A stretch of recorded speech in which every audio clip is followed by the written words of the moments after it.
Ayan po mga kahango, kasalukuyan pong nasusunog ngayon ang katabing barangay namin dito sa Pote 3. Ayan po mga kahango, kawawa naman yung ating mga kababayan, mga kahango natin na kasama natin sa paghahanap buhay sa dagat. Ito ang sinapit ng kanilang mga tahanan, mga kahango.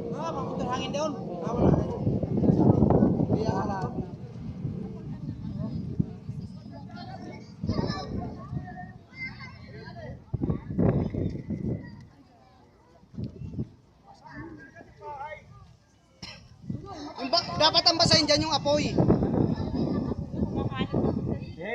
Kasi yata nagtulungan yung mga tao dyan.